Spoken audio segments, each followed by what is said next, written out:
Welcome to the Ad Nauseam podcast, where classical gourmands everywhere can finally get their fill. Join us for a delectable discussion of Greco-Roman civilization stretching from the Minoans and Mycenaeans through the Renaissance and right down to the present. And now, ladies and gentlemen, here are your hosts, Dr. David Noe and Dr. Jeff Winkle. Welcome, listeners, to episode 70 of the Ad Nauseam podcast. My name is Dr. Jeff Winkle, and I'm here in the vomitorium, as I always am, with my good friend, Dr. David Noe. How you feeling tonight, Dave? I'm doing pretty well, Jeff, and you are not always here.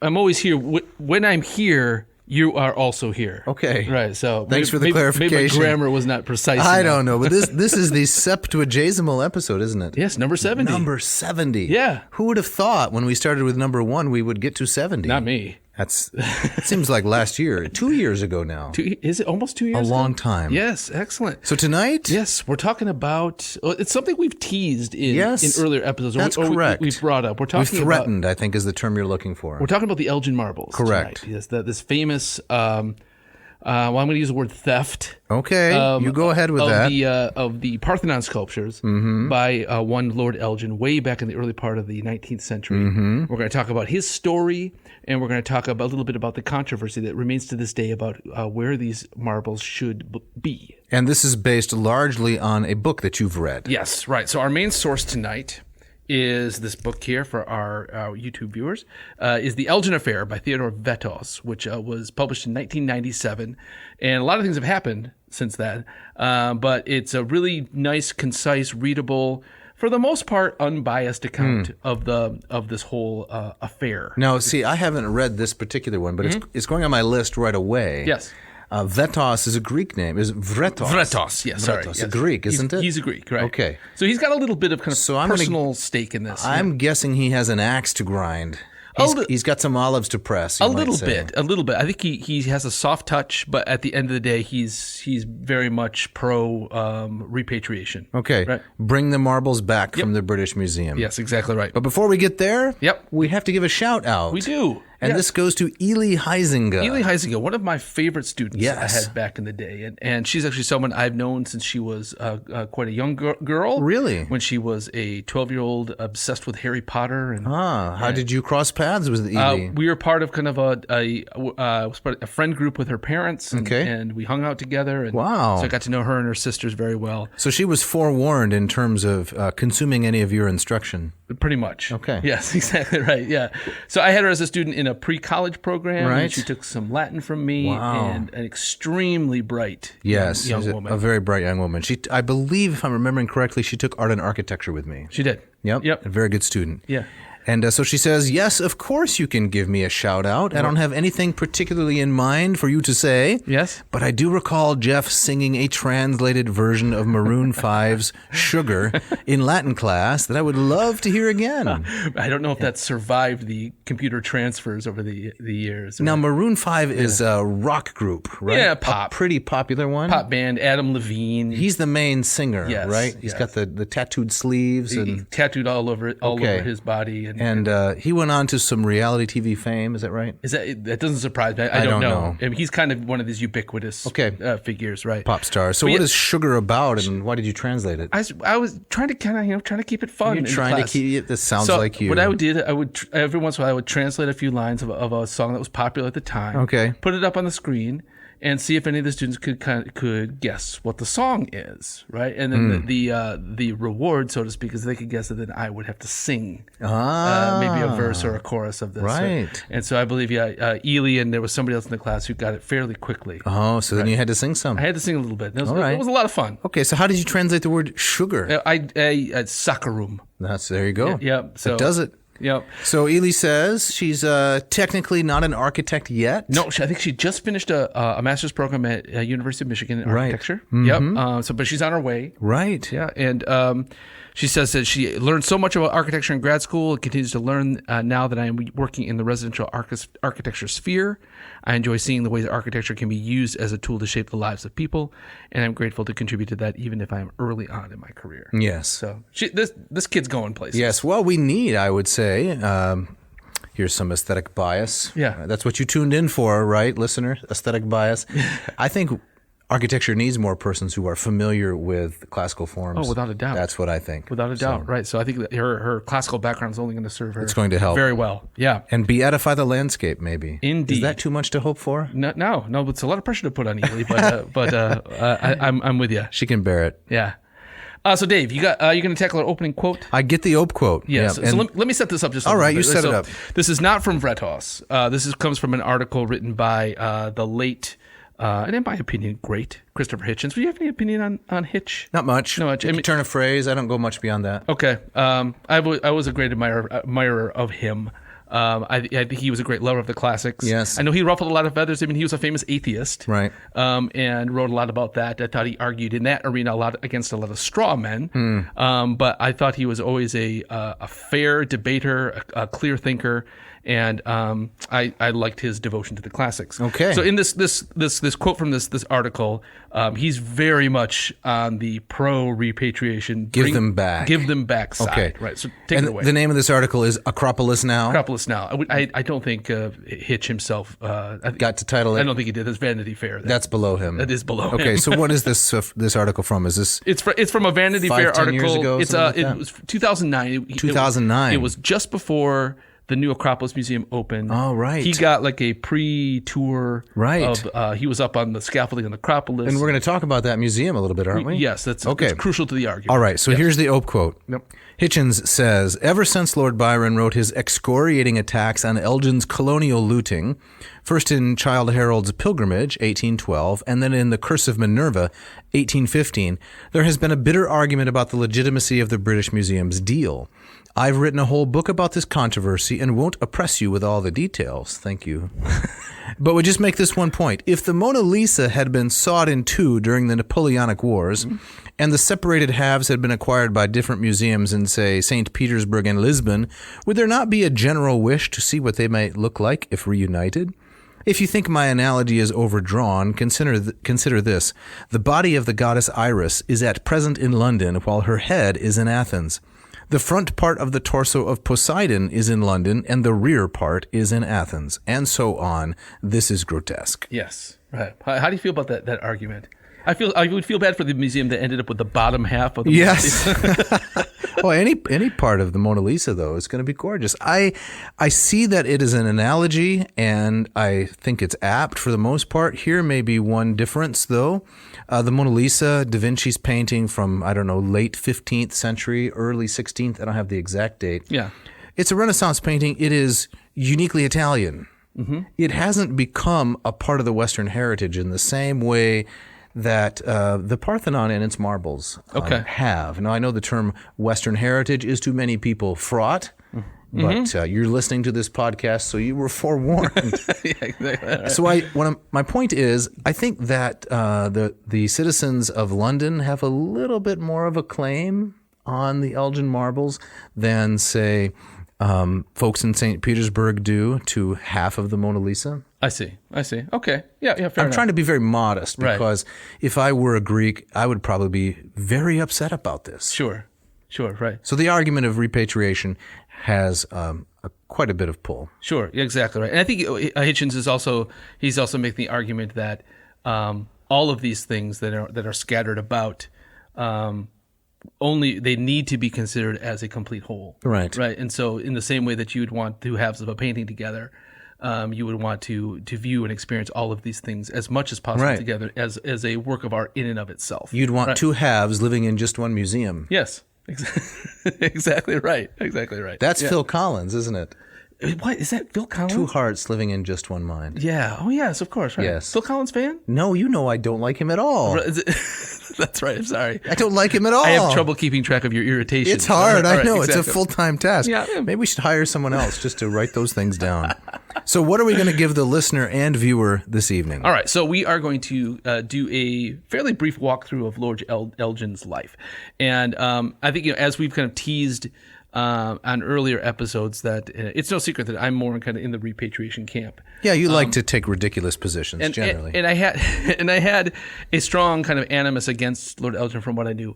Reading this book made me much more sympathetic to him. Oh, really? Yes. And so I think my stance has certainly been softened. Okay, so you were pulled toward the center a little bit. A little bit. Moderation. Maybe I'll be pulled there too. Right. So the man is not without his problems and his issues, but he lived an incredible, interesting, fraught, difficult life, and I certainly walked away with a lot more sympathy for the man. Yes. So we're gonna kind of walk through his life, kind of what brought him to Athens, to the marbles, bringing them back, and then we're going to end kind of talking a bit about the controversy where it stands today, and what might be some answers to this problem. Right. Yeah. Before we dive in, though, can I give a corrigendum? Please. Something that has to be corrected. Yeah. In a recent shout out to one of our devoted fans, Paul Jabor, we incorrectly said Paul was a resident of Australia. He's not? No, he lives in England. Oh, goodness. Yes. Now, that's an insult. It is. He took it with good grace, though. He was not overly, what's the word I'm looking for, melodramatic about it. But we got to correct the record. Absolutely. Okay. Right. Sorry, Paul. Yes. Yeah.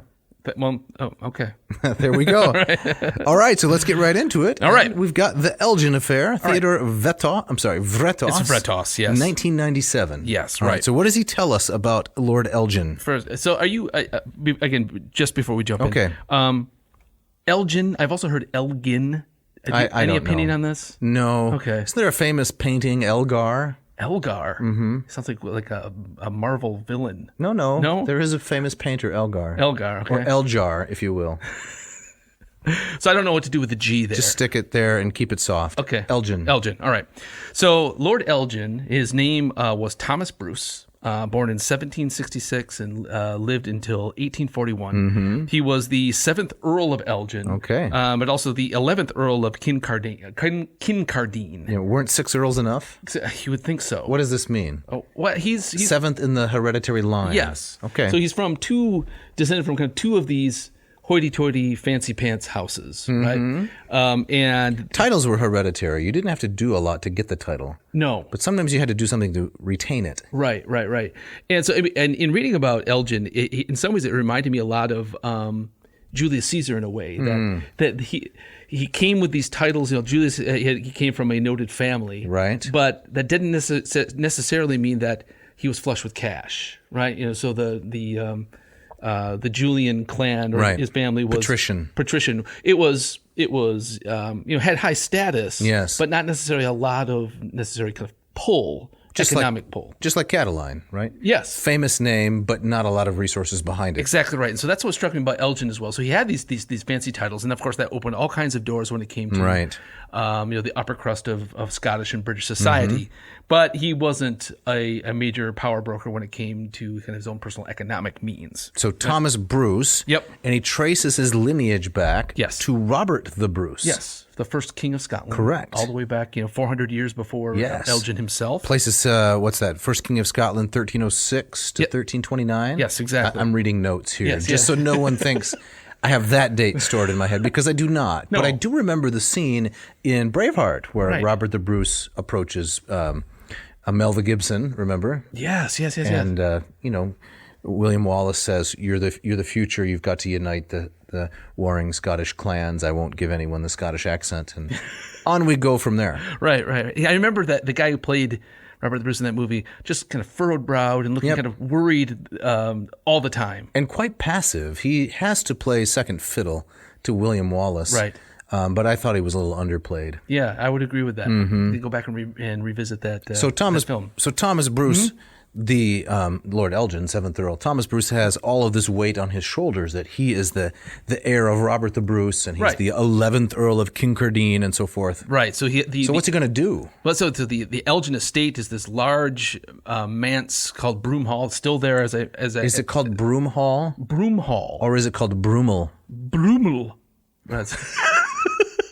Do you need a tissue? I guess in a Scottish brogue they would say Broomel. They wouldn't say Broom Hall. I don't think they would say. It looks like Broom Hall. Broom Hall.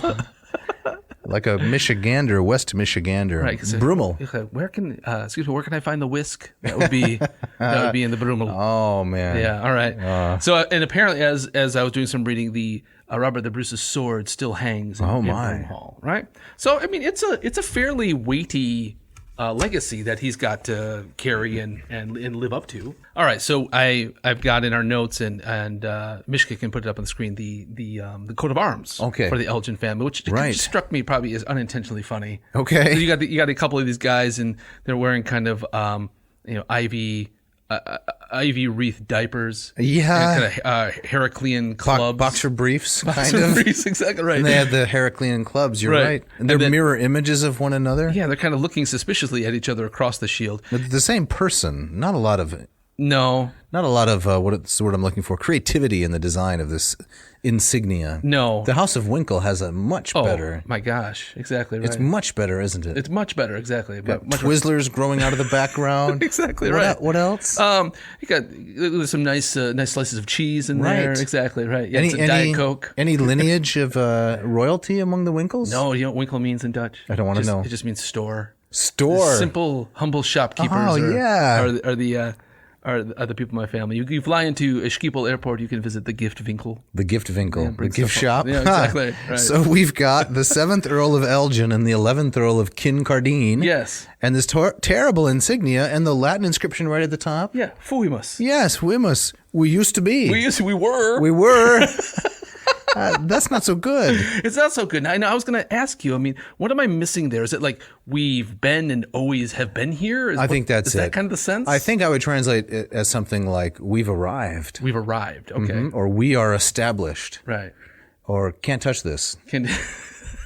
I like that we've reached the top. We've reached the top, right. I guess. So we came over on the Mayflower, exactly. Is the idea. So don't step to us with our ivy diapers and clubs. That's right. Exactly. So where did Elgin go, Lord Elgin, Thomas Bruce, with all of this great royal weight behind him? Right. So as I understand it, and again, I'm no expert at by any means. No one would accuse you of that. Oh, okay. Thank you, sir. As I understand it, men like Bruce, like Lord Elgin, would be expected to kind of serve the crown. Yes. All right. And so he did this. He entered into the military as he was expected to do. He had a long military career, kind of in and out. Ultimately reaching the rank of lieutenant general. That's pretty high. It's pretty high. And apparently he showed fairly early on as a young man diplomatic skill. He could communicate well. He could speak well. He could solve problems. And so he's quickly shuffled off into that arena. Okay. And so not going to distinguish himself on the field of battle. No. But maybe in the salon. In the salon, right. So there are, I think, just a couple of paintings of him that survive. And he appears as a kind of slight man, a little bit wispy. Okay, you might say. So he's not a hulking character, imposing character. No Herculean club. Exactly. It doesn't look like anything like these diaper. Guys. Right. But then he gets married. He gets married to a this one of the things. My favorite things about this book is the story of his wife. Is remarkable. He marries into a very wealthy family, a family that's much wealthier than he is, the Nisbet family, and marries Mary Nisbet. She's 21 years old in 1799, and she proves herself to be. She throws herself into Elgin's interests. So he's 33 years old at the time. Yes. So I'm doing my arithmetic. And how old is she? 21. 21. Yep. So she's about 12 years apart. A young girl, and as someone in her station. Probably hasn't spent a lot of time outside of the whatever her Brummel was, and she's thrown into this whirlwind. Right. And so they get married, and just a couple of months later, he was sailing off to Constantinople to take up this position as ambassador to the Ottoman Empire. Right. So he's going to be the liaison between the Brits and the Turks. And does she go with him? She does. Okay. And there's all kinds of stuff that we're skipping over here, but Vettos talks about this long ship journey that they take. Right. Through the Straits of Gibraltar, they stop at Malta. They're dangerous. And of course, they're expected to kind of call on all of these celebrities and royalties along the way.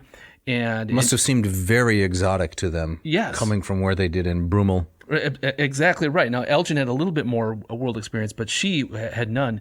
But he talks about how she was battling bouts of seasickness, but no Dramamine in those days. But she's got her Plato, and she's got her Aristotle, she's got her Cicero. She's reading it all. I gotta read this book. Yes, right. So she was remarkable, and then of course she's kind of expected. Once they get to Constantinople, she's the hostess, right? So she has to kind of run the household and throw all these parties, and virtually just kind of learning on the fly. That's incredible. So I came in with I knew nothing about her. But, right, Mary Nisbet. She must have been a remarkable woman. Well, travel in those days, if I may digress for a moment, very different than now. When we go to someplace new, do you do quite a bit of research? Check out the streets, look at the pictures. Where am I going to stop? What gift winkle am I going to pop into? I do. You couldn't do that in times past.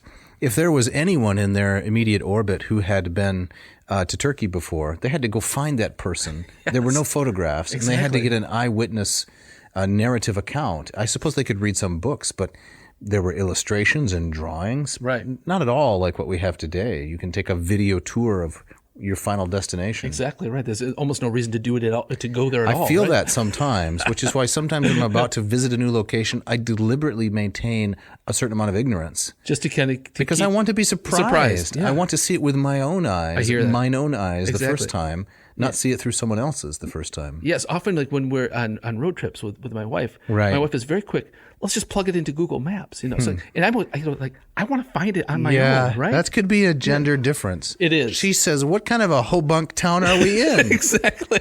And maybe it's not a gender difference. You tend to overdo that gender difference thing on here. I just want to say, really? Yeah, on the podcast. So you're putting that on me. I'm trying to cast you as the chauvinist. All right. Anyway. But, I mean, also speaking of the book talks about, he's trying to arrange things over there, and by letters, right?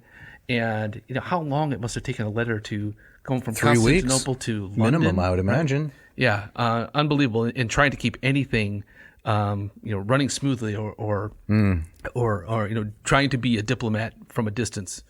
I don't know how they did it. And this was the age of Napoleon, right? Right. And so he finds himself kind of walking into a bit of a hornet's nest there. And so my sense is, and I could have read this wrong from Vettos, but my sense is Elgin didn't really want to be the ambassador in Constantinople. What he wanted to be close to Athens. Okay. Because he gets swept up into this Greek fever, this kind of this romanticism that we were talking about a few episodes back. Is this similar to Saturday Night Fever? It's less disco moves. Okay. Right? The bottoms are less belled. Exactly right. Okay. Yeah. And so he thought this would be kind of a plumb, easy position. Right. Not much going on.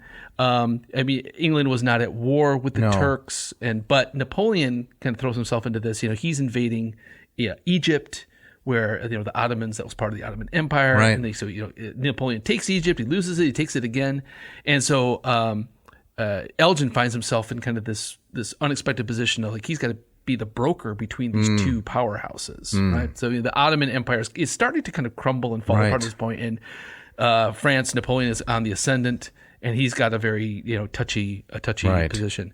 So he goes there. My sense is that he thought, this will be easy. I've got to just sit in my fancy house. I can go down to Athens, and I can indulge in these interests in these antiquities. It's Philhellenism. Right. So one of the things I took away from Elgin is it seems that his original plan, he was not going there to plunder anything. Of course not. Right? What do you mean, of course not? Do you think that any respectable English gentleman goes off and says, I'm going to plunder? You've heard of the British Empire, have you? Yeah, but I don't think it was based on plunder. No, there was a lot of plundering going on. There was a lot of taking, and some of it illegal and immoral.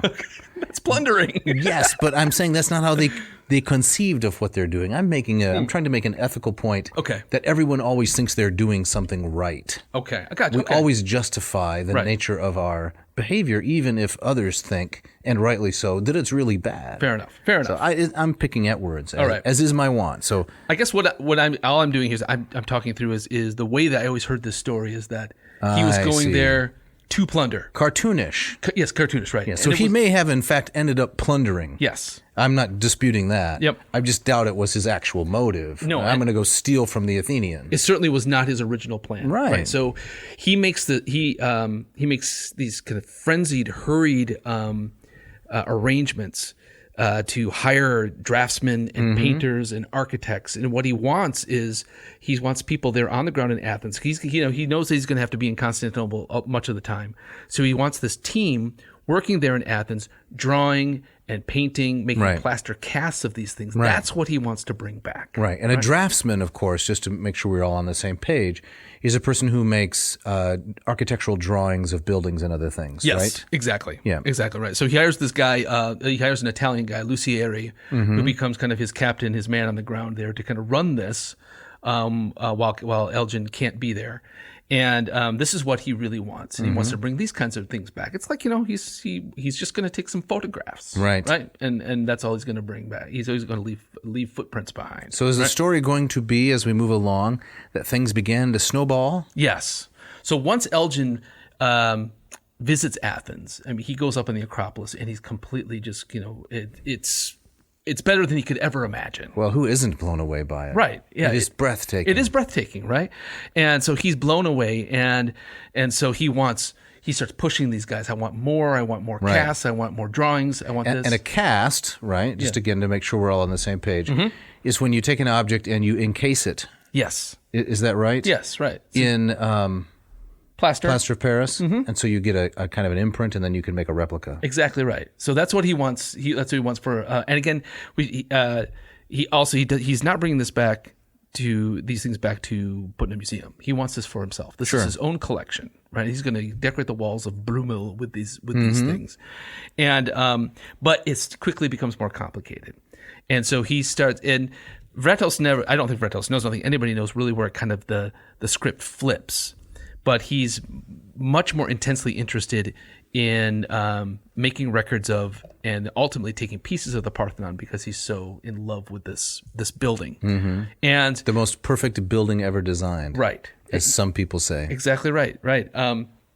And so one of the problems he runs into is that the local Turk officials start to kind of smell money. Right. And so he has to pay a fee every time he goes up on the Acropolis. Don't we all? Right.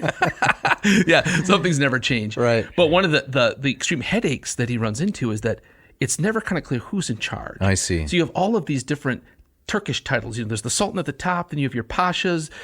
You have, I wrote this down, Dizdars and Kamakams. They're all different levels of kind of authority. Now, a firman, right, is not a person, but a legal document. A legal document, right. And eventually he got a firman from somebody. Although this firman does not exist anymore. So there's some doubt about whether it's legitimate or... He claims he had it. I mean, just because it can't be found in a Turkish archive doesn't mean it doesn't exist, right?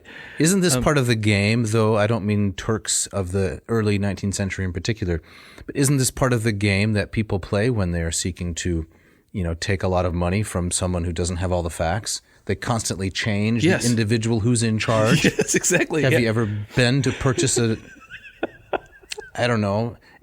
used item somewhere? Oh, yeah, I know. Yes, exactly. Who's in charge here? Right. Well, you're not going to get a straight answer because they don't know exactly how much you're willing to spend yet. So they pass you around from person to person. Yes, it's a classic scam. It is, and it's very effective. Right. So Vettos talks about how... Because they've got all the knowledge. So Vettos talks about how Elgin shows up at the Acropolis, and every day there's a new guy, right, and charging a different amount, and he's going crazy. He's coming from England where things are run, or at least he's used to the military. Right. There should be every morning you wake up, there's beans and some other terrible food waiting for you, bangers and maybe some mash. Correct. Right. And so he finally he writes to the Sultan. The Sultan doesn't reply, but he finally he arranges. He gets this firman, this contract, and in this contract he claims the authority to now not just kind of to paint and to cast, but to put scaffolding up on the Acropolis and start taking a closer look, and then ultimately he starts taking things down. Is there any possibility this was Mary's idea? We don't really know. I mean, a number of letters of her survive. Most of they are kind of fawning support of what her husband's doing. Yeah. But I don't know if I don't think we can kind of point to her that she was whispering in his ear. It's pretty clear. I mean, Elgin he fell so head over heels in love with this stuff. He said, "I gotta have it." Right. Yep.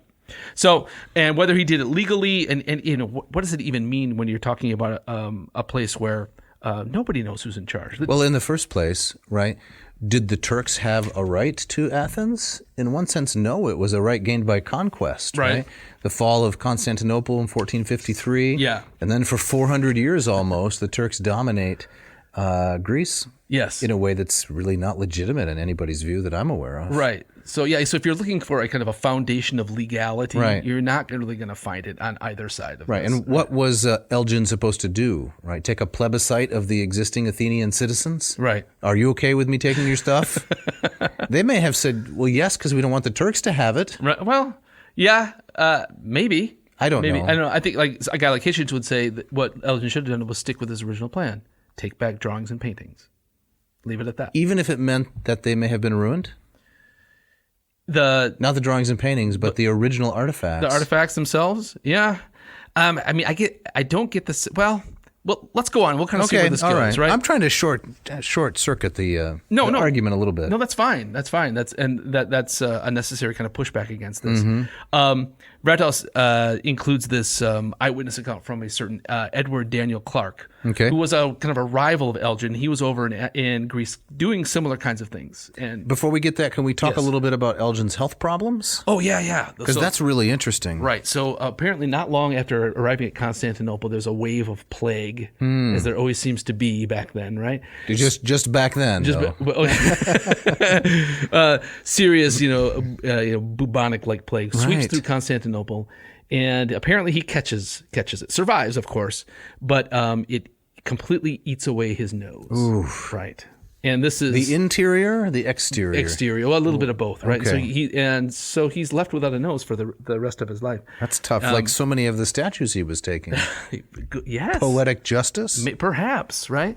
So, and this disturbed him, as you understand, to no end. Right. And his wife, Mary, was also, she was devoted to him, but she found him very difficult to look at. Yeah, I imagine. And then not only that, rumors started to spread that it wasn't the plague, but it was syphilis. Okay. And so these rumors dogged him for the rest of his life of the various affairs that he had, and that's why his nose was eaten up. We don't really know.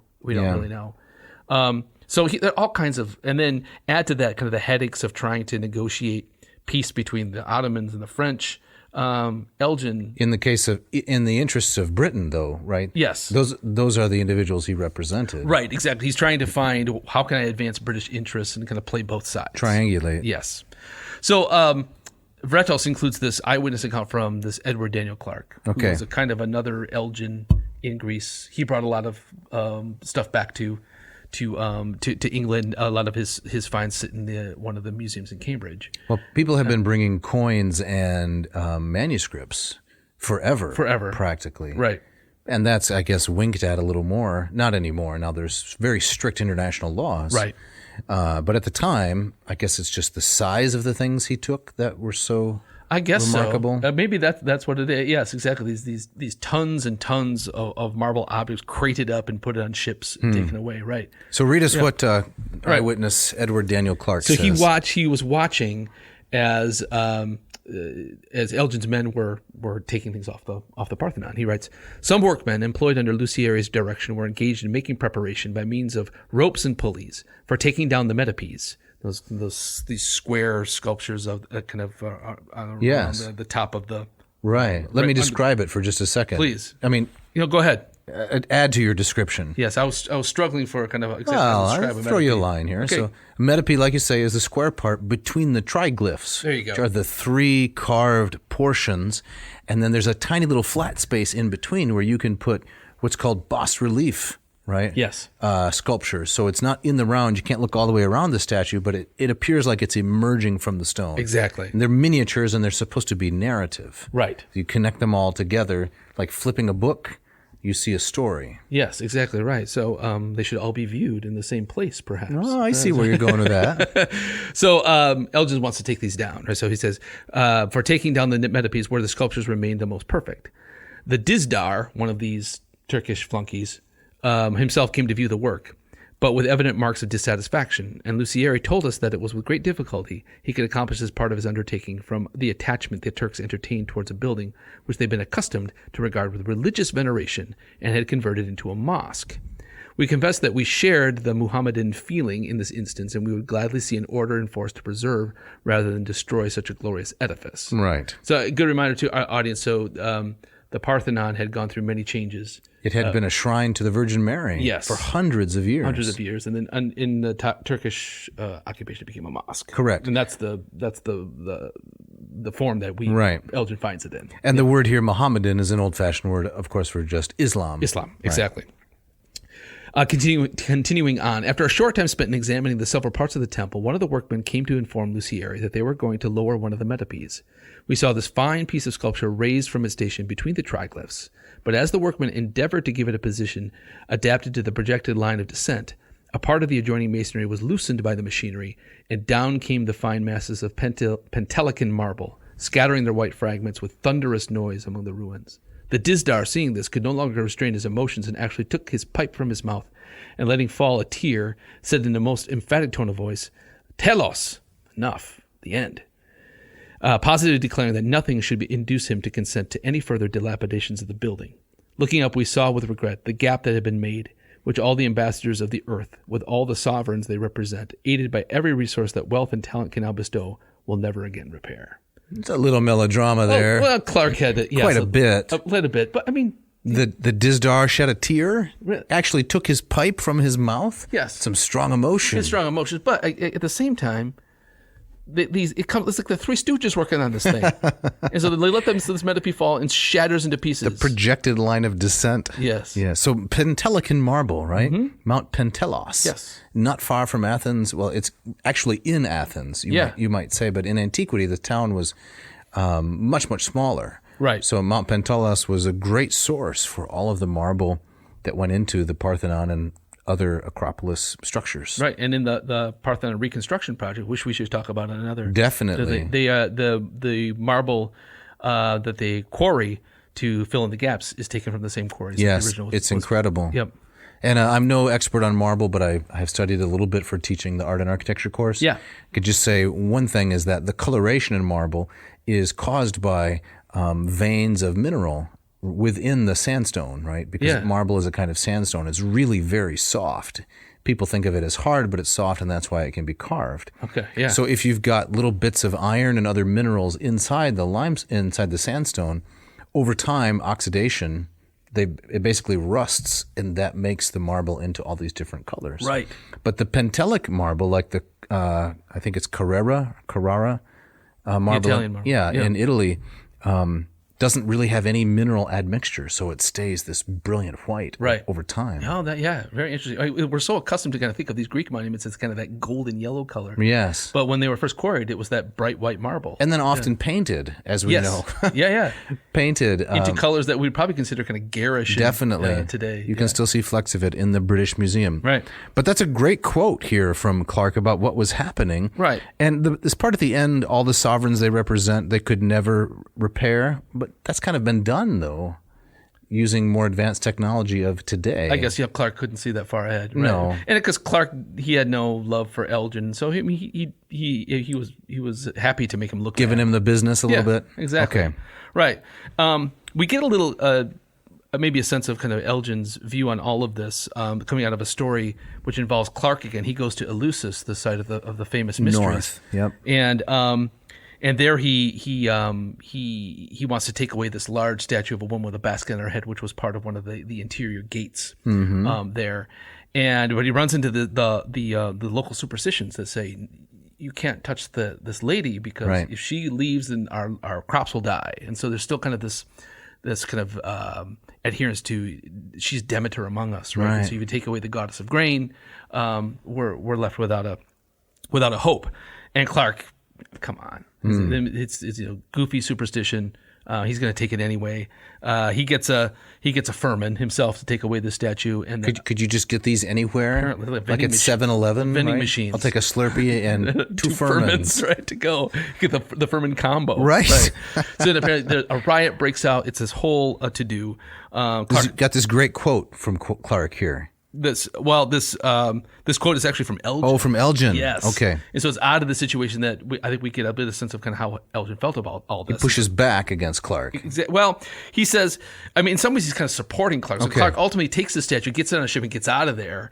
And Elgin, he hears about the kind of the riot and The brouhaha. The brouhaha, and he too is like, what's wrong with these Right. Greeks? And so he's in a letter he writes, the Greeks of today do not deserve such wonderful works of antiquity. Moreover, they consider them worthless. Indeed, it is my divine calling to preserve these treasures unto all ages. Ooh, that's like a smoking gun, isn't it? Well, in a way, in terms of his attitude toward the whole thing. towards the Greeks. But Yes. at the same time, he's also saying, I'm going to preserve these for all time. Well, his motive, I don't think anyone has ever doubted that his motive was preservation. He didn't. For himself. But he didn't profit from them. Right? He sold them to the British Museum And at a huge loss. at a huge loss. Right. But he was hoping to profit from them. Okay.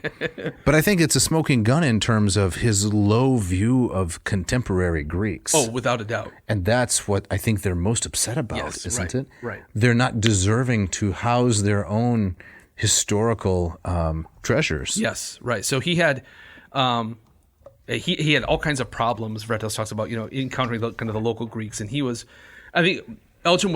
expecting, unreasonably to find, little Platos and Socrates walking around. He was expecting to meet the Greeks and kind of see an echo of their greatness. I see. And he sees these people living in deep poverty, Right. uneducated. Their language is almost dead. There has to be a name for this kind of phenomenon where you judge contemporaries by luminaries of the past. Yeah. But even if you were in the past, not everyone you met in the age of Pericles would be a Socrates or an Alcibiades.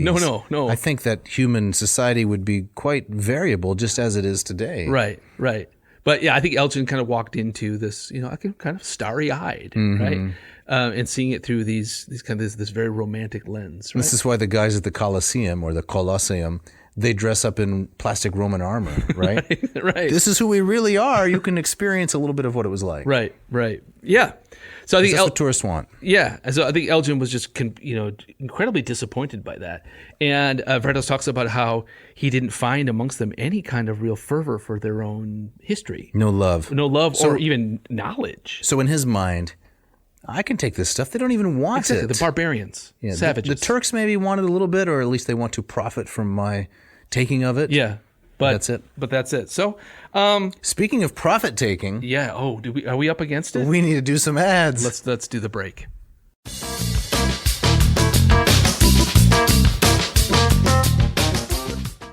This episode of Ad Nauseam is brought to you by Hackett Publishing. Jeff, we have entered the new year now. We have. 2022. Yes, I'm excited. Are you? Yes, clean slate, resolutions. A tabula rasa? Yes. What's one Winkellian resolution? To read more. To read more. Yeah, I'm Okay. a fairly active and consistent reader. I know you are. But things have kind of dropped off for me lately, and so I want to get back on that pile of books on Yes. my nightstand. Yes, and some of those are classical books, I assume? I like about half and half. All right. Yeah. And where might you purchase some of these classical books? Some of my favorite ones have come from Hackett Publishing. Hackett Publishing. Yep. So they've for years now, for almost 50 years now, they've been putting out affordable, approachable, digestible translations of many different works from across classical antiquity, as many other fields. I've used a lot in my own reading and my own courses. I think they're hitting the. Now I'm going to take a big risk here. Uh-oh.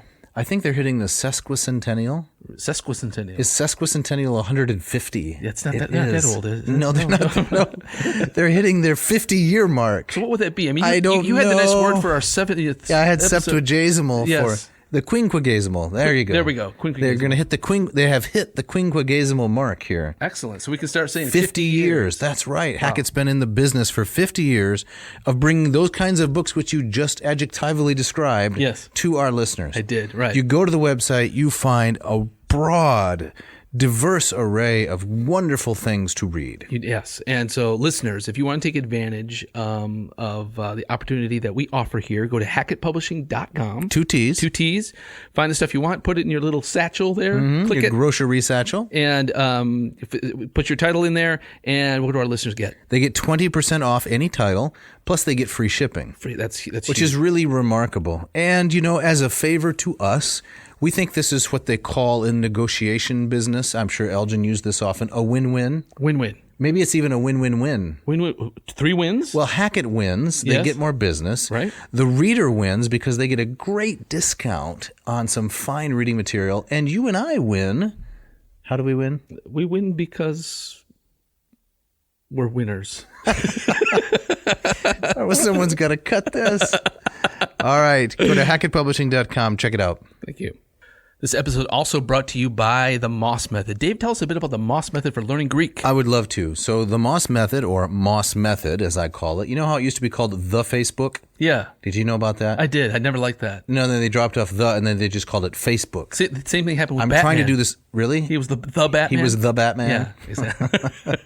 So you're doing something similar here. It's not the Moss Method. It's now just Moss Method. I like it. I'm thinking this is what's going to really make it take off. Okay. So Moss Method is a program I've designed to take you from neophyte To erudite. That's correct. So if you start out with little or no knowledge of the Greek language, you can, over a fairly short period of time, amass a wealth of knowledge. I have been studying Greek for 27 years now, a very long time, teaching it for nearly as long.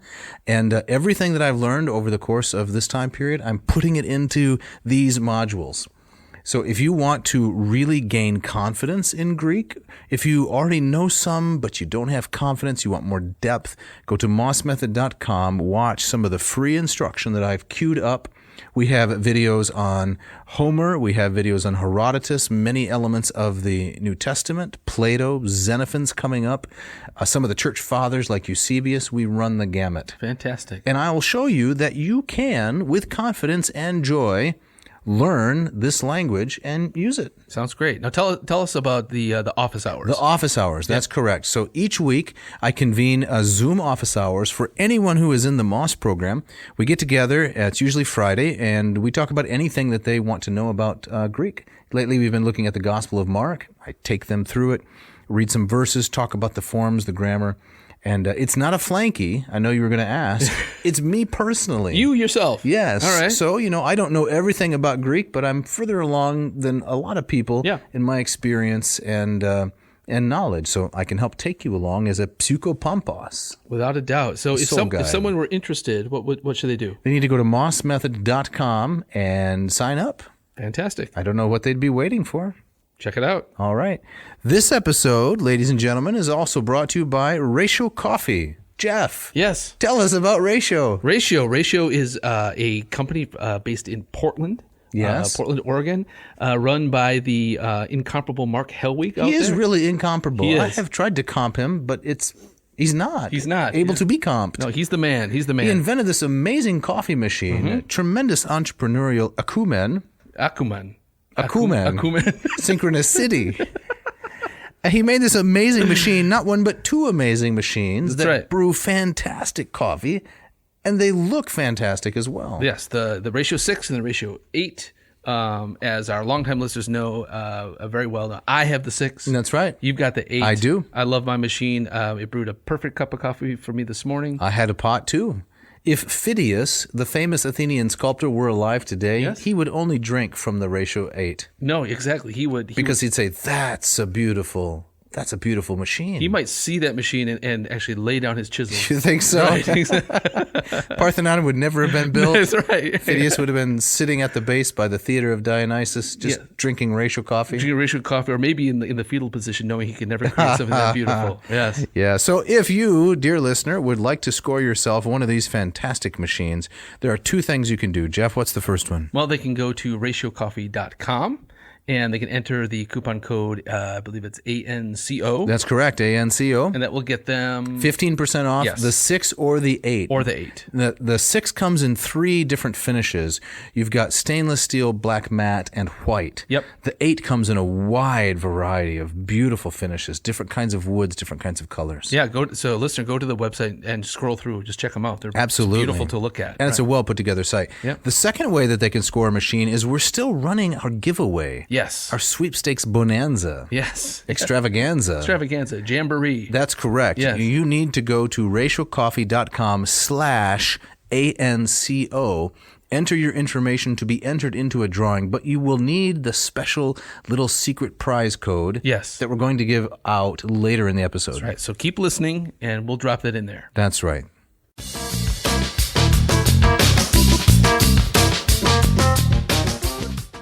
Okay, Jeff, as we get back into it, where are we going next? Well, Lord Elgin, we're going to talk about kind of the decline, kind of the end of his life, and kind of what happens to him. It's a fairly sad, depressing story. So, but with regard to the marbles themselves, from about 1803 all the way until 1812.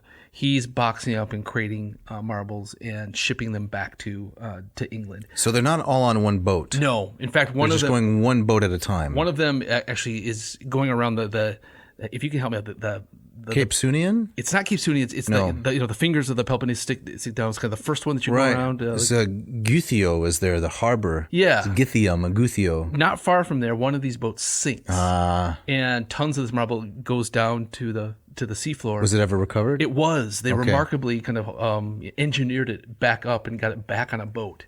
But in some ways, it's just kind of a harbinger for things to come.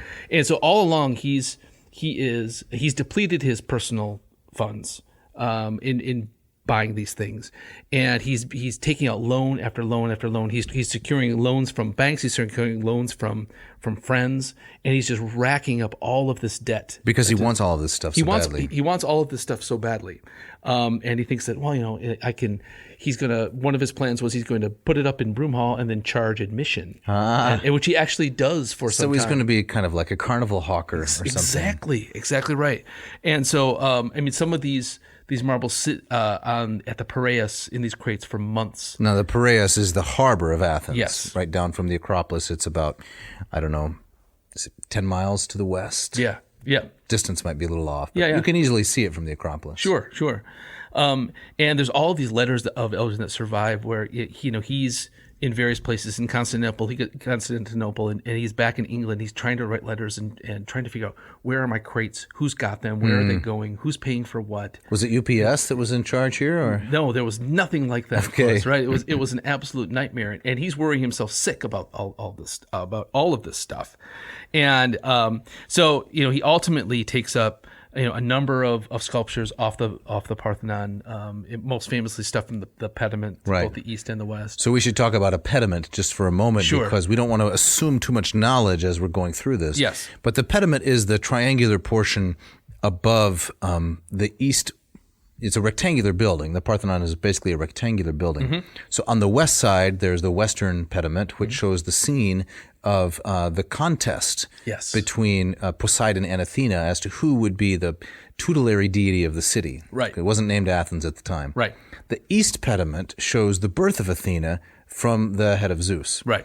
And one of the really interesting innovations architecturally was that some of the earliest pediments, when you have a rectangular building and you have two sides of a sloped roof on each side, or roof, as they say in some parts of the country. How do you say it? Roof. Roof. Roof. Roof. You're going to have a triangle formed when you slope those two roof parts over a rectangle. Yes. And so they began to put statuary in there. Mm-hmm. The problem, of course, is that at the center of the triangle, there's much more space than in the corners. So if the figures are the same size, you've got a wee little guy down in one corner, and in the center you've got a massive standing guy, and Right. the scale is all off. It's off, right? Or you have to have them laying down or kneeling. Well, that's right? what happened. That Yeah. was the brilliant solution to this problem. Those in the corner are reclining, like the rivers of Athens, Alphaeus and Peneus. Mm-hmm. And then those further along in the triangle are seated, typically. Yes. And those in the center Standing. are standing. Right. It's brilliant, really. Right. And on the east side, you have those wonderful horse heads of the Yes, chariots kind of right. going up and Chariot going of down. Silenus, right? Yes. The moon god, Right. going up and going down. So if you visit Athens today, when you approach the Acropolis the way they have it now, you approach it from the west side, which gives the misleading impression that that's the front door. Right. It's actually the back. It's up the Propylaea. Yes. Yeah, I should have said Selene. I misspoke. I said Silenus. But Selene. Yeah. I don't know if anybody caught it, but it's going to bother me for weeks. Right. But Greek temples are built facing east to Yes, on an east-west axis. greet the rising sun. Right. So he takes a bunch of the stuff, boxes it up, it finds its way back home, and actually sits in a warehouse, or the 19th century equivalent of a warehouse, for months. And one of the caryatids. We got to mention that. Yes. That's really important. Very important. So north of the Parthenon is the temple of Athena Polius. Yes. Also called the temple to Poseidon. Also called the Erechtheum. Yes, it seems like it looks today like a temple that was built by a committee that couldn't agree on anything. Exactly. Yeah. It's built with 3 Ionic porches, and it's shoehorned into very inhospitable terrain. Yes, exactly. So on the south side of this building, there's the Porch of the Caryatids, and we should devote an episode to that because it's really fascinating. Right. But a caryatid is basically a pillar that's shaped like a woman. Right. And the top of the building is supported on her head. Yes. And there were eight of these, 6 of these originally. 6, that's right. Yeah, so kind of 4 in the front and then Correct. 1 kind of flanking going back. Right, so and all of these, well, not all of them except 1 today, stand in the Acropolis Museum, and they have a blank, they have an empty podium where they say they're waiting. These women are waiting for their sister to return. So, from the British Museum. From the British Museum, right? So he takes one of these, and so by some estimates, he shells out in his own personal funds and through loans £75,000, which is roughly equivalent to about $8 million. That's a lot. It's a lot, right? And he had It's a lot of quid. It's a lot of quid, and he did not. He was not good for it, as they say. So, and then add to that nightmare. He's traveling home, and he makes his way through France. And while he's in France, I'm forgetting all the details, but some kind of treaty between France and England breaks down, and they start rounding up expats. They start rounding up the Brits and putting them under house arrest, and he finds himself caught in this. And so it's not like he's sent to bread and water prison. He's under house arrest in Paris, and he's probably doing okay. 3 croissants per day, right? But he's going out of his mind because he can't get to his sculptures, and he doesn't know. He's trying to get letters sent and receiving letters, and these have become an obsession for him at this point. It does seem so. Right? And I mean, and of course, his entire net worth, such as it is wrapped up in these things. And right. So, without controlling them, he's ruined. And then along the way, Mary starts having an affair with a younger man, and he finds out about it, and he takes her to court, and they get dragged through the press. So is this where you begin to have a little more sympathy for Elgin? I do. I mean, the guy just went through. He went through a nightmare, right? And I should say I don't think I was fair enough to him earlier on. He proved to be a very good diplomat. He actually furthered British interests. He did his job, right? All while losing his nose, right? Losing his wife, and losing his marbles.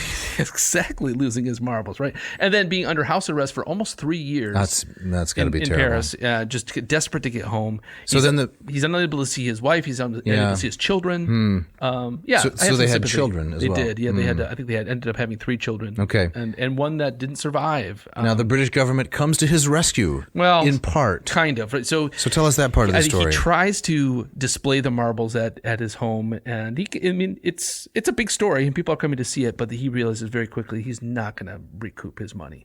So he says, okay, I'll sell them to the British government, and he wants them. He says, I'll buy them for £90,000. He wants to make a profit. Yeah. At least now I just want to break even, and the British government knows that they have all the cards. All the cards. In this negotiation. Right, and so they ultimately offer him, and he very humbly takes an offer of £35,000, which is less than half of what he paid out. You ever gotten a deal that bad? No. I mean, I've bought some used cars that didn't end up very well. They suckered in. Right, but nothing like this. No, this is pretty serious. This it's terrible.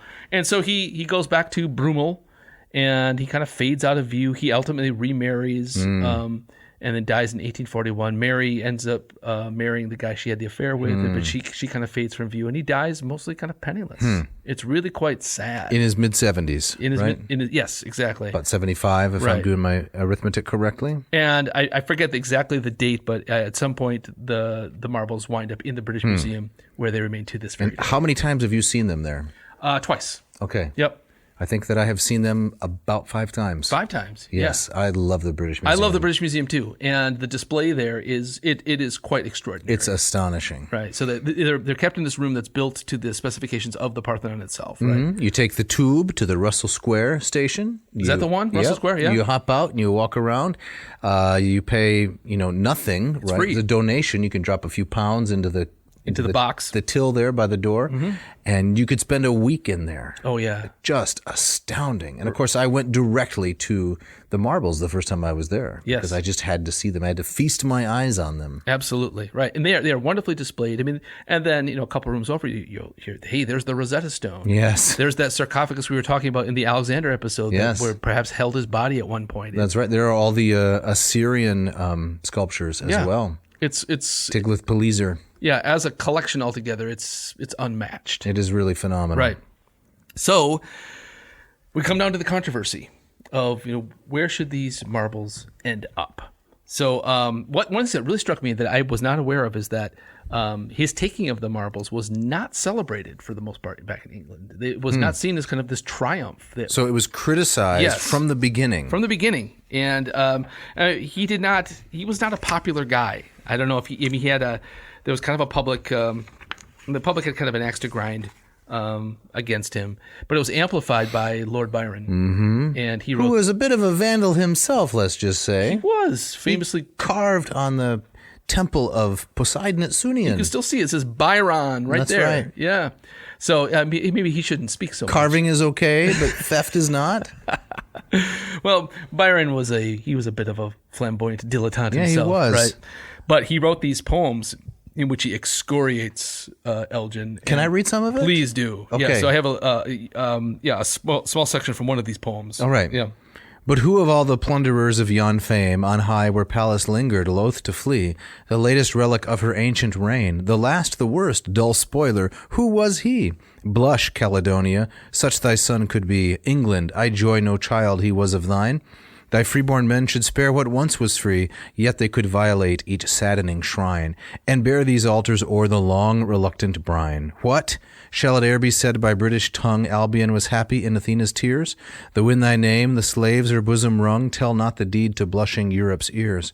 The ocean queen, the free Britannia, bears the last poor plunder from a bleeding land. Yes, she whose generous aid her name endears tore down those remnants with a harpy's hand, which envious Eld forbore and tyrants left to stand. Should I keep going? Please do. Finish it up. Yeah. Cold is the heart, fair Greece, that looks on thee, nor feels as lovers o'er the dust they loved. Dull is the eye that will not weep to see thy walls defaced, thy mouldering shrines removed. By British hands which it had best behooved to guard those relics ne'er to be restored. Cursed be the hour when from their isle they roved and snatched thy shrinking gods to northern climes aboard. Strong stuff. Yes, he's angry. He's very angry. I also like how he gets a little kind of a anti-Scottish element in there. Yeah, blush Caledonia. Such thy son could be. England, I joy no child he was of thine. That's right. Thank goodness he wasn't from England. We expect that out of the Scots. Right, exactly. Yeah, kind of rough and rowdy, right? That one, I'm just curious if his line, which envious Eld forbore. Do you get that? I'm not sure what that is. No. Tore down those remnants with a harpy's hand, which envious Eld forbore, and tyrants left to stand. I am guessing this is a reference to the Turks in some way. That it seems so. I just don't know what the we should have done our research. Yeah, we Ron, are you gonna catch us on this? Help us out, Ron. Maybe next week we'll issue an additional quadrigendum. Yes, I just like to say quadrigendum. You like to roll that I R, do. Don't you? Mm-hmm. Yeah. It's trilling. So so it seems there was a lot of kind of sentiment in England kind of against keeping them, send them back, and never should have been taken, which surprised me. Mm-hmm. And again, I kind of came to with kind of this cartoonish the British, the Empire, they're plunderers. They would see this as spoils of war, right, or something like that. But no.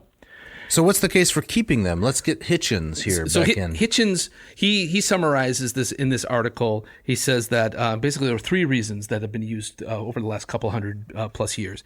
The first reason was that the return of the marbles might set a precedent that would empty the world's museum collection. So the idea is that, well, if we send these back, isn't every museum around the world going to want their stuff back? So you're only allowed to What, you're only allowed to possess things that originated in the geographical vicinity of the museum? Right. And so, how do you feel about local museums, by the way? I've gone through very good ones and gone through very bad I've ones. mostly been through bad Bad ones. ones, right? When I go to a local museum, I'm locally bored. Right. Well, typically. I think that a lot of these places don't have a lot of money to throw around. That's a good point. But Hitchens dismisses this by saying that the Greeks only want this stuff back. They're not asking for. Okay. He's So asking, the counter argument is illegitimate because they're just asking for a specific thing. right, and he actually goes on to say that the Greeks actually, in terms of other fragments and other pieces of statuary, they're actually trying to get more of their heritage into museums around the world, but they want this stuff back.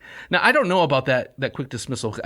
This is Well, the Siphnian treasury, some elements of that, that were at Delphi. That's in Athens. I mean, that's in Britain. That's true. Right. So I'm not so sure it's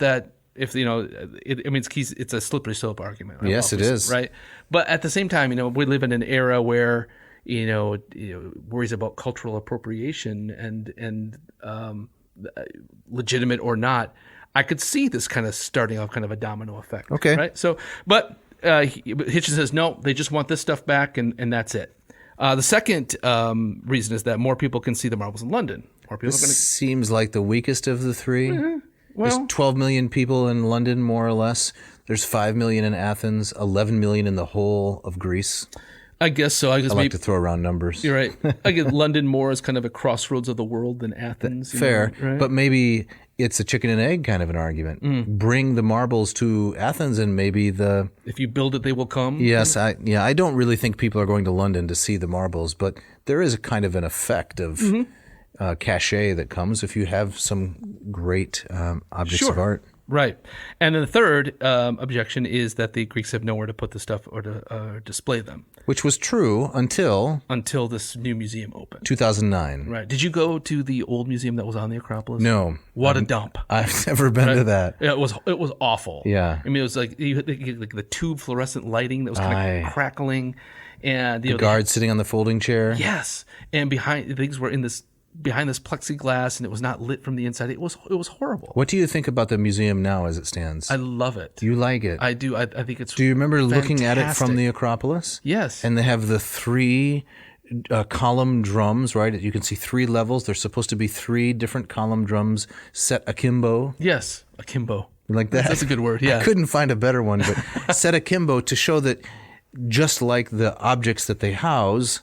So I think this idea is clever, though it's about the only thing I like about the museum. Really? Yeah. Oh my. Well, I like the contents, but architecturally the rest I'm not keen on. It's too modern. Okay. Oh, okay. So I like modern architecture, steel and glass, Yeah. but not housing ancient objects. Okay. It just seems off. What I love about it is that it's so open and so transparent that if you walk on the side facing the Acropolis, you're constantly looking back at the monuments. That is phenomenal. Yes. For sure. That is phenomenal. Right. And the recreation at the top. Yes. Right? It's exactly proportional to the Parthenon itself. Yes. And you're able to see the metopes and the frieze, not eye level, but in a way that no ancient observer could have ever seen them. Right. Because they were as much as 18 feet away, Yes. I think. Yeah, exactly. Quite a distance. Right. Have you seen the little video there about what happened to the Parthenon? It's on the 3rd floor. Yeah. Oh, yeah. And you see these little tiny Christians crawling over it, defacing it. There's a little bit of license taken, poetic license taken there. I suppose. And then they show the explosion, right, when the Venetians... 1687. Right, yeah. was it the Venetians that were storing gunpowder? Yeah, I think it was the Venetians were the one bombing it, Okay. or lobbing the cannonballs. Right. And the Turks had stored gunpowder yes. in part of the cella. And it blew out Right. a good part of the southern row Yeah. of columns. Right. So the little Christians defacing. Right. These cartoon guys crawling all over. That's what I don't forgot think about there was that. a whole lot of that, honestly. No. Yeah. I think it's overstated. Great gift shop. Fantastic gift shop. The last time I was there, traveling with some friends, I hope they're listening. My wife and I, we walked out on the little patio there and ordered, some delicious coffee and Yes. $25 salad and ate in the brilliant sunlight and looked up on the Parthenon. Yeah. So the setting is phenomenal. But a little bit too modern for you. Well, I like that, but I yeah. like things that are consistent. So if it's going to be modern, it should be all that. Yeah. It doesn't seem quite right for something so modern to be housing something so ancient. Fair enough. I really like consistency. Right. What I do like is I like how the whole museum is up on these pillars because as they were Correct. digging the foundation, they found all these That is incredible.